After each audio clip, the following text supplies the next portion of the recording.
Hola, ¿qué tal? Bienvenidos una vez más a www.visionciudadana.com.mx. Muchísimas gracias por acompañarnos una vez más aquí en la entrevista con Celina. Hoy tengo como invitada especial a Graciela Domínguez Nava. Ella es diputada electa por el partido de Morena.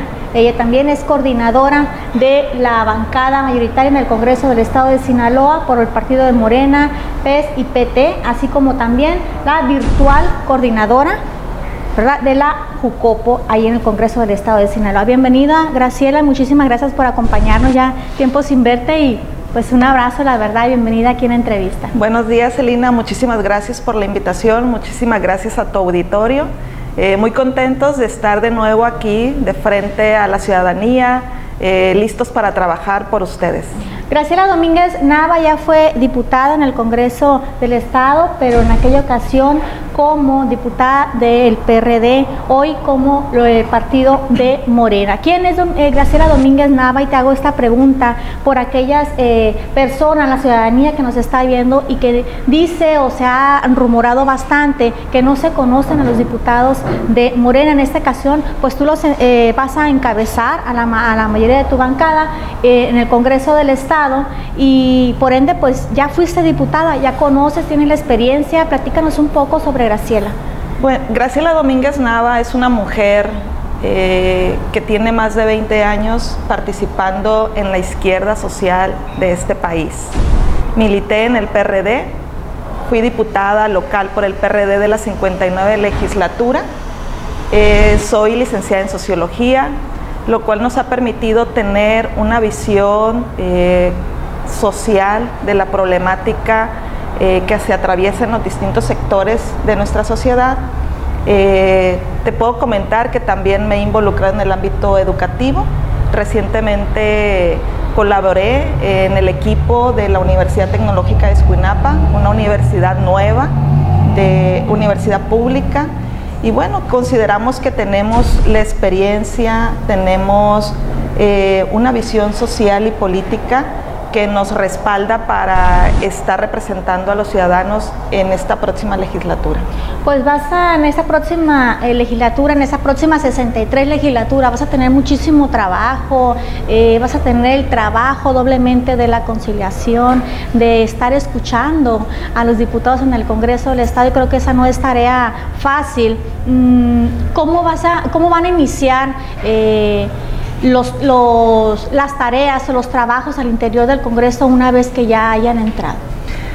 Mira, el Congreso del Estado, la esencia del Congreso del Estado precisamente es hablar, es el espacio donde hay que confrontar las distintas visiones para dirigir este país, para dirigir este Estado desde las diferentes fuerzas políticas, y en ese sentido pues vamos a estar promoviendo el diálogo.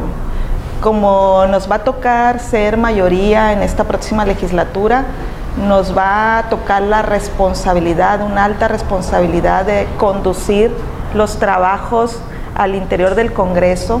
Vamos a promover de manera permanente el diálogo, propiciar los acuerdos, que la mayoría que vamos a representar siempre promueva la fuerza de las ideas, siempre pensando cuáles son los intereses de los ciudadanos, que todo trabajo legislativo que se realice siempre esté pensando en corresponder a las aspiraciones de los ciudadanos. La coalición Juntos Hacemos Historia, Graciela, pues ha remarcado muchísimo el que la prioridad número uno va a ser pues ayudar, apoyar a la ciudadanía. Esa tarea sería fundamental en el Congreso del Estado, bueno, aunado a las tareas legislativas.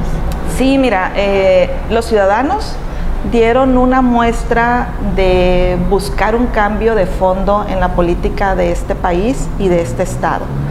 Para nosotros es prioridad atender los problemas de los sectores vulnerables.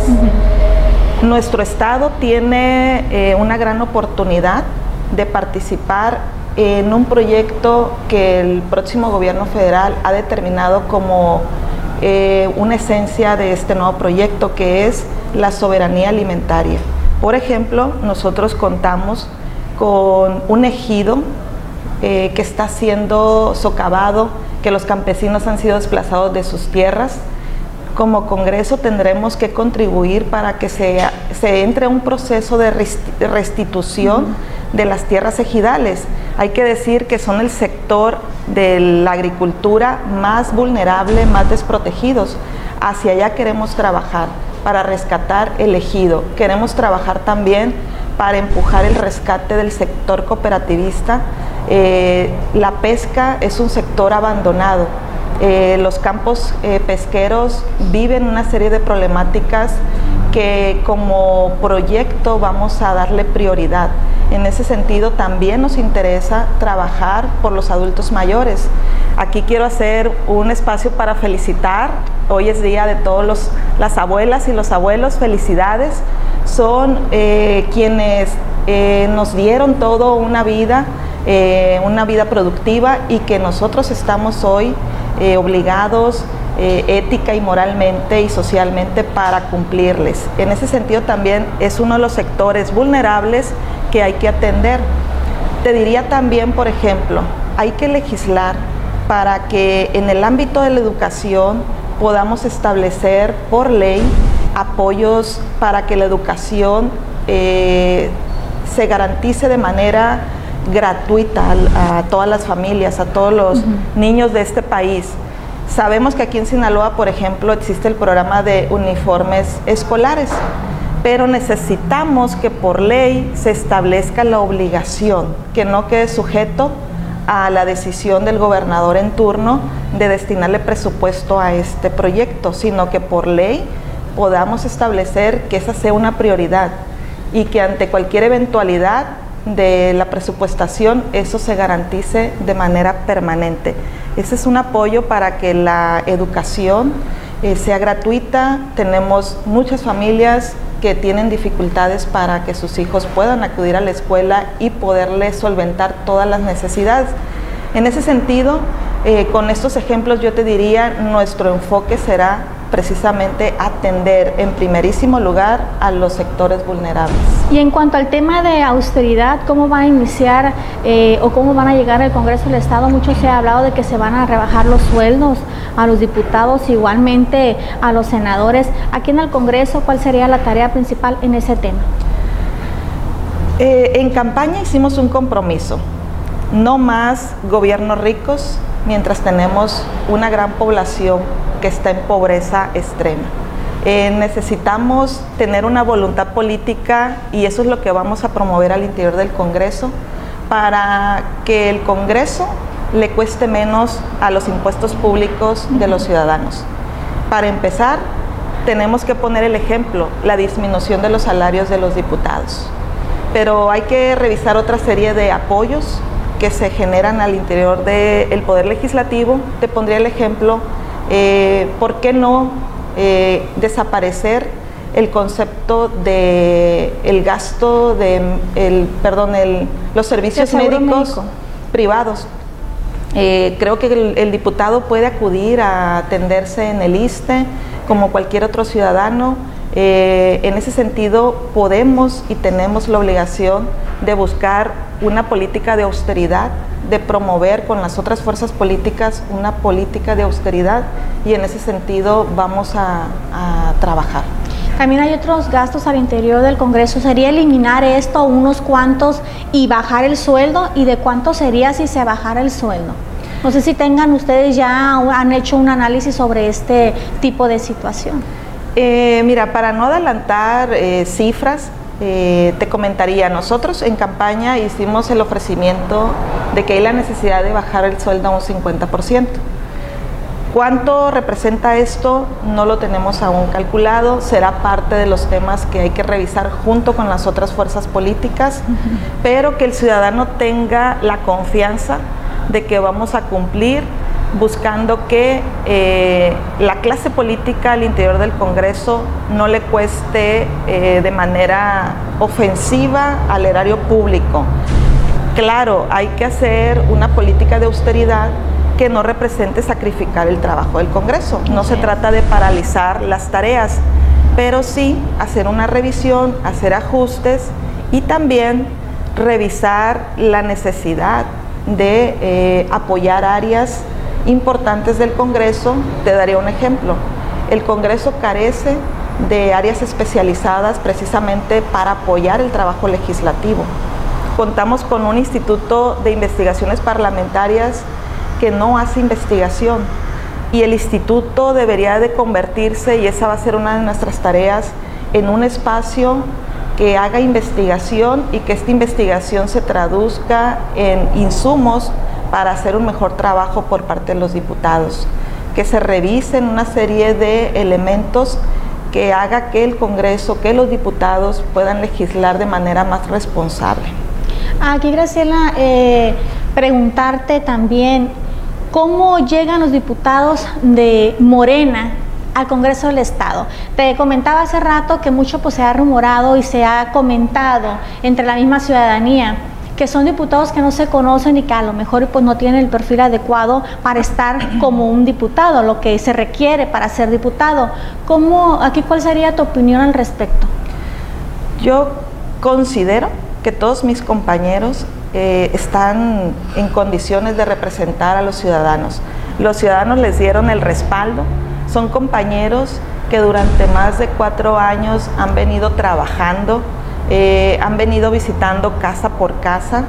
Son compañeros que si bien no traen una experiencia política, y eso es normal, Morena no había gobernado, la izquierda anteriormente representada por otros partidos ha tenido pocas oportunidades de gobernar. Entonces en ese sentido es normal que la mayoría de mis compañeros no hayan ocupado un espacio de gobierno, y por lo tanto ellos traen toda un acompañamiento de trabajo ciudadano, de un movimiento social que se generó a partir de la búsqueda de cambiar este país, que cambiara la política de este país. Pueden dar la sorpresa como en muchas otras ocasiones se ha dado, ¿no? Yo estoy plenamente confiada de que no le vamos a fallar a la ciudadanía, que vamos a cumplir y que nos va a guiar precisamente este proyecto que ofrecimos en campaña, un proyecto nacional que no solamente es en Sinaloa,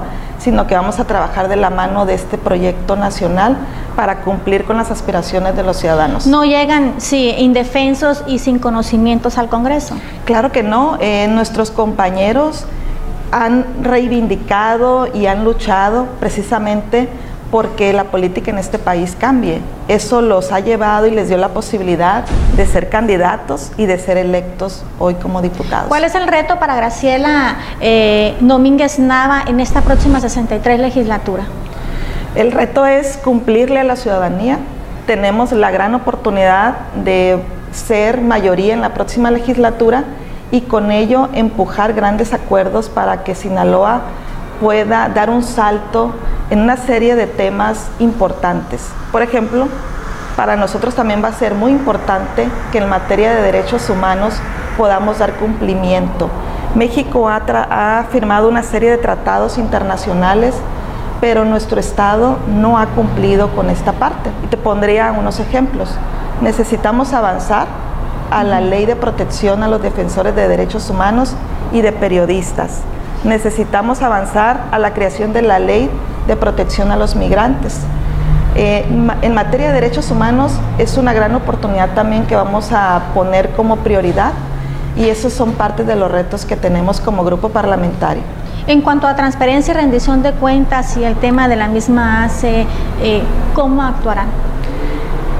Aplicando la normatividad, aplicando la ley, no más una visión política en la revisión de las cuentas públicas, no más ser tapaderas de intereses particulares, sino poniendo por delante la ley y la necesidad de cuidar los impuestos, que se cuide de manera detallada la revisión de la aplicación de estos recursos. Ese es el compromiso, no más. Y con la aplicación de la ley vamos a trabajar y hacer una revisión verdadera, no simulada, de las cuentas públicas. En cuanto a las iniciativas que se tienen en la congeladora en el Congreso del Estado, que pues no han revisado ni han querido sacarlas de la congeladora, ¿cómo le va a hacer, pues en este caso tú como presidenta y coordinadora a la vez de la Jucopo y de la bancada, para analizarlas? ¿Las van a analizar o las van a dejar o van a seguir en la congeladora o van a estar metiendo sus iniciativas? La congeladora existe porque no ha habido voluntad política para trabajar y sacar adelante una serie de temas. Ha habido una actitud conservadora en muchos temas y se prefiere congelarlas. Y en otros tampoco ha habido la voluntad para trabajar al ritmo que se requiere para atender este tipo de iniciativas. El compromiso que hacemos los diputados de Morena es hacer más dinámico el trabajo de las comisiones. La esencia del trabajo del Congreso son las comisiones y queremos que las comisiones tengan un ritmo adecuado al nivel de los requerimientos que tienen las distintas solicitudes de iniciativas para ir acabando con esa congeladora.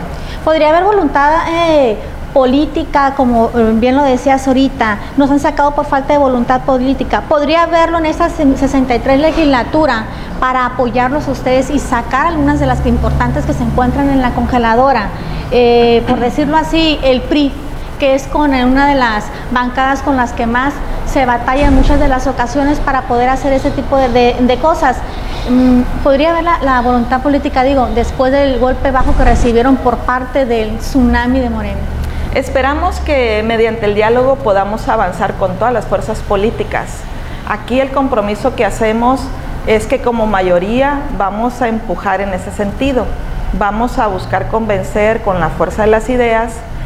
Y hay otro elemento, no hay que temerle a dictaminar en contra.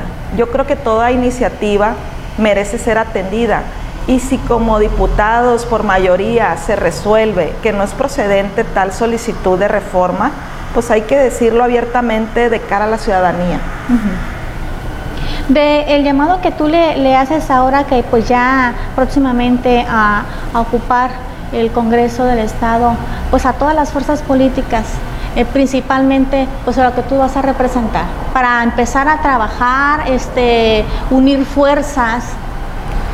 Que tomemos en cuenta principalmente lo que los ciudadanos votaron el 1 de julio, que ese sea el referente, más allá de cuáles sean los intereses de cada grupo parlamentario, que siempre pongamos en el centro el mensaje profundo que hubo en las elecciones este 1 de julio y que es que en este estado y en este país se requieren transformaciones de fondo. Que eso sea lo que nos guíe en nuestro trabajo. Esa sería la convocatoria a todas las fuerzas políticas. Si algo que se pudiera cambiar al interior del Congreso de acuerdo a la vida orgánica del mismo, ¿qué podrías cambiar o qué podrías más aumentarle a esto? Yo creo que tenemos que entrar a una revisión para hacer una reingeniería del trabajo del Congreso. Te comento, el Congreso carece de áreas especializadas para hacer el trabajo. Sí. ¿Y por qué esto? Porque históricamente el Congreso ha dependido mucho del Poder Ejecutivo y eso ha socavado que el Poder Legislativo tenga una independencia incluso en esa parte de crear áreas profesionalizadas para sacar el trabajo legislativo. Creo que esa es una tarea que nosotros tenemos que atender, modificarla y fortalecer con este tipo de iniciativas, fortalecer al Poder Legislativo. Una pregunta más antes de retirarnos, Graciela, y bueno, antes de algo que más deseas agregar. En Oaxaca, la situación que está sucediendo en Oaxaca, podría dañar aquí en cuanto a la que tumbaron diputados de Pluris en la bancada del Congreso de Oaxaca. ¿Podría también esto ingerir aquí en Sinaloa de acuerdo a lo que está pasando o lo que está analizando en el Tribunal Estatal y Federal? En Sinaloa, efectivamente, igual que en muchos estados de la República, las fuerzas opositoras a Morena acudieron al Tribunal Electoral para inconformarse en la asignación de los diputados de representación proporcional. Hasta este momento no ha resuelto. Esperamos, nuestra espera está en el sentido de que resuelvan de acuerdo a la legalidad. Argumentan que hay una sobrerepresentación, pero la sobrerepresentación no existe considerando que la asignación de diputados de RP se hace por partidos. En este sentido, Morena tiene 9 distritos de mayoría y 8 diputados de representación proporcional. Eso es correcto considerando el porcentaje de votación que alcanzó Morena, que está arriba del 40%. En ese sentido, nosotros hacemos un llamado para que el Tribunal Electoral pueda atender en los términos legales. Sabemos que esa es su facultad, pero esperemos que no se resuelva como en otros estados, que se ha demostrado ya por las salas superiores, salas regionales, que actuaron mal al retirarle diputaciones plurinominales a Morena. Está el caso de la Ciudad de México, está el caso del Estado de México, está el caso de Nuevo León, donde la sala regional les restituye a Morena los diputados que les habían quitado en los tribunales estatales.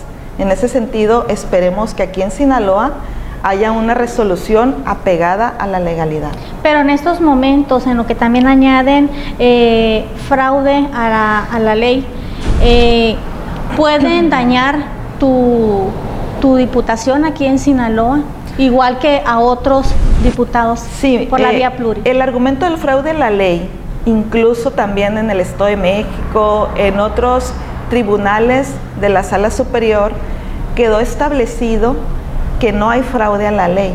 Ese argumento ha sido desechado y confiamos que aquí el Tribunal Electoral también procede en ese sentido. No hay un fraude a la ley, pero sí estamos efectivamente en un proceso de impugnación. Las 8 diputaciones de RP de Morena están en esa situación, estamos impugnados y pues hay que esperar a ver qué resuelve el tribunal. Ese argumento. Nosotros estamos confiados en la ley, que los tribunales se apeguen a la ley y en ese sentido no debe de haber ningún riesgo. Estaremos en la espera de cuál es la sentencia del Tribunal Electoral. ¿Algo más que desees agregar, Graciela? Agradecerte por la entrevista, agradecerte que nos permitas estar comentando este tipo de trabajos que queremos realizar en la próxima legislatura de frente a los ciudadanos, que estén al pendiente de nosotros, que nos estén evaluando, le pedimos a los ciudadanos. Queremos hacer un trabajo muy transparente y queremos también contar con el apoyo de los ciudadanos, que juntos podamos empujar una nueva forma de trabajar al interior del Congreso del Estado. Que eso les espera muchísimo trabajo, ¿no? Como dijimos a inicio de entrevista. Sí, así es, Elina. Muchísimas gracias por este espacio. Muchísimas gracias a ti por haber pues acudido a la entrevista, darnos la atención, que bueno, sabemos también que tuviste una semana complicada, ¿no? Y que bueno, aquí está con nosotros acompañándonos. Muchísimas gracias, muy amable. Y bueno, esta es la entrevista aquí con Celina. Recuerde www.visionciudadana.com.mx. Hasta la próxima.